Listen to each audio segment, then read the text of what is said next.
Breaking news പുറത്തുവരികയാണ്. ബോച്ചയ്ക്ക് കാക്കനാട്ടെ ജയിലിൽ വഴിവിട്ട് സഹായം ചെയ്ത വിഐപികളുടെ തൊപ്പിതെറിച്ച വാർത്തകൾ പുറത്തുവരികയാണ്. പോലീസിലെ തന്നെ ഉന്നതന്മാരായ മധ്യമേഖല jail DIGP Ajaykumar, Ernakulam jail superintendent Raju Abraham എന്നിവർക്കാണ് ഇപ്പോൾ സസ്പെൻഷൻ നടപടികൾ ലഭിച്ചതായിട്ടുള്ള വിവരങ്ങൾ പുറത്തുവരുന്നത്. ജയിൽ മേധാവി ബൽറാം കുമാർ ഉപാധ്യായയുടെ റിപ്പോർട്ടിലെ ശുപാർശ പരിഗണിച്ചാണ് ഇപ്പോൾ നടപടിയെന്ന വിവരങ്ങളാണ് പുറത്തുവരുന്നത്. നടി ഹണി റോസിനെതിരെ ലൈംഗിക അധിക്ഷേപ കേസിൽ ജയിലിലായ ബോബി ചെമ്മണ്ണൂരിന്റെ സുഹൃത്തുക്കളുമായി മധ്യമേഖല ഡിഐജി ജയിലിലെത്തി സൂപ്രണ്ടിന്റെ മുറിയിൽ കൂടിക്കാഴ്ചയ്ക്ക് അവസരം നൽകിയെന്നതാണ് ജയിൽ മേധാവി കണ്ടെത്തിയത്. ഇതോടെയാണ് ജയിൽ ചട്ടങ്ങൾ ലംഘിച്ചുള്ള നടപടിയായതിനാൽ കടുത്ത അച്ചടക്ക നടപടിയിലേക്ക് കടന്നതെന്നാണ് വിവരങ്ങൾ. സംഭവത്തിൽ കേസന്വേഷണവുമായി ബന്ധപ്പെട്ട് ജയിൽ വകുപ്പ് മേധാവിക്ക് നൽകിയ റിപ്പോർട്ട് ആഭ്യന്തര സെക്രട്ടറിക്ക് കൈമാറിയതോടെയാണ് നടപടിയുണ്ടായിരിക്കുന്നത്. അന്വേഷണ റിപ്പോർട്ട് ഇങ്ങനെയാണ്. അപേക്ഷ നൽകാതെയും ഗേറ്റ് രജിസ്റ്ററിൽ പേരുൾപ്പെടുത്താതെയും സന്ദർശകരെ അകത്ത് പ്രവേശിപ്പിച്ചു. തടവുകാരന് ചട്ടവിരുദ്ധമായി നേരിട്ട് പണം കൈമാറി. ജയിലിലെ പ്രോപ്പർട്ടി രജിസ്റ്ററിൽ തിരുത്തൽ വരുത്തി. സൂപ്രണ്ടിന്റെ മുറിയിൽ തടവുകാരന് ശുചിമുറി സൗകര്യം ഒരുക്കി നൽകി. ഇതൊക്കെയാണ് ഇവർക്ക് രണ്ടുപേർക്കുമെതിരെ കണ്ടെത്തിയ കുറ്റങ്ങൾ.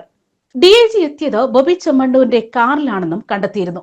ഒപ്പമുണ്ടായിരുന്നവരിൽ ഒരാൾ തൃശൂരിലെ പവർ ബ്രോക്കറാണെന്നും ജയിൽ സൂപ്രണ്ട് ഒഴികെയുള്ള മുഴുവൻ ഉദ്യോഗസ്ഥരും ഡിഐജിക്കെതിരെ മൊഴിയും നൽകി. മേലുദ്യോഗസ്ഥനെതിരെ മൊഴി നൽകാൻ തയ്യാറല്ലെന്ന നിലപാടെടുത്ത സൂപ്രണ്ട് അന്വേഷണത്തിനോട് സഹകരിച്ചില്ല എന്നും റിപ്പോർട്ടിലുണ്ട്. മാത്രമല്ല, സിസിടിവി ക്യാമറകൾ പ്രവർത്തിക്കുന്നില്ല എന്നായിരുന്നു സൂപ്രണ്ട് അറിയിച്ചത്. ഹെഡ്ക്വാർട്ടേഴ്സ് ഡിഐജിയുടെ പരിശോധനയിൽ ഇത് പ്രവർത്തിക്കുന്നുണ്ടെന്ന് കണ്ടെത്തുകയും ചെയ്തു. തൊട്ടടുത്തുള്ള വനിതാ ജയിലിൽ സ്ഥാപിച്ചിരുന്ന ക്യാമറയിൽ നിന്ന് കാറിൽ മധ്യമേഖല ജയിൽ ഡിഐജിയും സംഘവും വന്നിറങ്ങുന്നതിന്റെ ദൃശ്യങ്ങളും ലഭിച്ചു.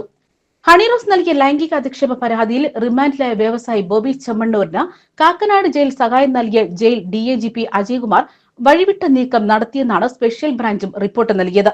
അതായത്, സ്വകാര്യ ചടങ്ങിൽ പങ്കെടുക്കുകയായിരുന്നു ഡിഐജി. അദ്ദേഹം ബോബി ചെമ്മണ്ണൂരിനെ കാണാൻ ജയിലിലേക്ക് ഓടിയെത്തി. തൃശൂരിലെ സാമ്പത്തിക തട്ടിപ്പ് കേസ് പ്രതിയെയും എറണാകുളം ജയിലിൽ കണ്ടു. ഡിഐജിക്കൊപ്പം ഉണ്ടായിരുന്നത് തൃശൂരിലെ പവർ ബ്രോക്കർ എന്നാണ് റിപ്പോർട്ട്. സൂപ്രണ്ടിന്റെ ടോയ്ലറ്റ് ഉൾപ്പെടെ ബോച്ചയ്ക്ക് ഉപയോഗിക്കാനുള്ള സൗകര്യം നൽകി. ഇതിന്റെ സിസിടിവി ദൃശ്യങ്ങൾ ഉൾപ്പെടെയുള്ള റിപ്പോർട്ടാണ് സ്പെഷ്യൽ ബ്രാഞ്ച് സർക്കാരിന് നൽകിയത്. ജയിൽ ആസ്ഥാന ഡിഐജിയുടെ അന്വേഷണ റിപ്പോർട്ടും സർക്കാരിന് നൽകി. അതേസമയം സംഭവത്തിൽ ജയിൽ വകുപ്പിലെ മധ്യമേഖല ഡിഐജിപി അജയ്കുമാറിനെ ജയിൽ മേധാവി എഡിജിപി ശാസിക്കുകയും ചെയ്തു. ഉദ്യോഗസ്ഥതല യോഗത്തിലായിരുന്നു ശാസന. എന്നാൽ ജയിൽ സൂപ്രണ്ടിന്റെ ക്വാർട്ടേഴ്സിലെ മദ്യപാന പരാതി അന്വേഷിക്കാൻ പോയതെന്നായിരുന്നു അജയ്കുമാർ വിശദീകരിച്ചത്.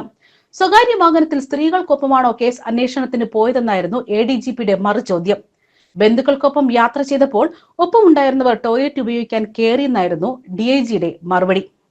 തുടർന്ന് അസംബന്ധം വിളമ്പരുതെന്നും എല്ലാ തെളിവുകളും ഉണ്ടെന്നും ജയിൽ മേധാവിയായ എഡിജിപി ബൽറാം കുമാർ ഉപാധ്യായ മറ്റു ഉദ്യോഗസ്ഥരുടെ സാന്നിധ്യത്തിൽ ഡിഐജിയെ പരസ്യമായി ശാസിച്ചു. അതിന് പിന്നാലെയാണ് ഇപ്പോൾ സസ്പെൻഷനും നൽകിയിരിക്കുന്നത്. ന്യൂസ് ഡെസ്ക് കർമ്മ ന്യൂസ്.